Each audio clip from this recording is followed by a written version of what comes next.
আমি ব্লগে স্বাগতম জানাই সবাইকে। তো বাগানে আমি যাচ্ছি এখন হাঁটতে হাঁটতে,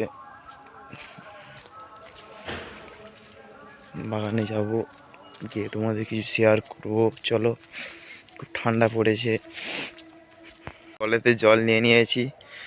তো দেখো হালকা হালকা কুয়াশাও পড়েছে।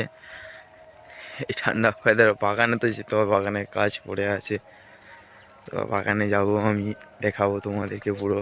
চলো যাওয়া যাক বাগানে। বন্ধুরা, এই জলটা পেরিয়ে যেতে হবে, তো জলে নামবো। চলো। সত্যি আমি করা বন্ধ করে দিয়েছিলাম। তো আগে কিছু ফানি করতাম, তো বাড়িতে খুব সমস্যা হতো। তো জল দেখতে পাচ্ছ তো বন্ধুরা, তো বাড়িতে সমস্যা হচ্ছে, ফোনটাও খারাপ হয়ে গিয়েছিল। ফোনটা সারিয়ে এনে আবার আপনাদের বন্ধুরা দেখতে পাচ্ছ সামনে, দেখো ধান ক্ষেতের কি অবস্থা। এই ধারে ধানগুলো কত সুন্দর হয়েছে দেখো। তো বাগানে যেতে গেলে, তো বাগানের কাছে চলে এসেছি। বাগানে বহুত গাছ পড়ে আছে, দেখো প্রচুর ঘাস এখানে। এই ঘাসগুলো ওগড়াতে হবে। টমেটো গাছগুলো বড় হয়ে গিয়েছে, সার দিয়ে দিতে হবে। তো ঘাস ওগড়াবো এখন আমি। ঘাস উগড়িয়ে আবার আপনাদের সাথে দেখা হচ্ছে।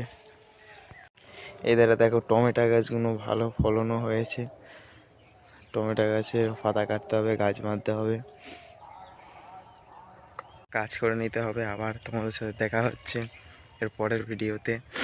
তো অনলাইনে ভিডিও আপলোড করিনি, তো ফোনটা খারাপ হয়ে গিয়েছিলো বলে আবার ভিডিও আপলোড করব। তো লাইক কমেন্ট শেয়ার করে সাবস্ক্রাইব করে পাশে থাকবেন। আশা করি পার ডে ভিডিও আপনাদের কাছে পৌঁছে দেবো।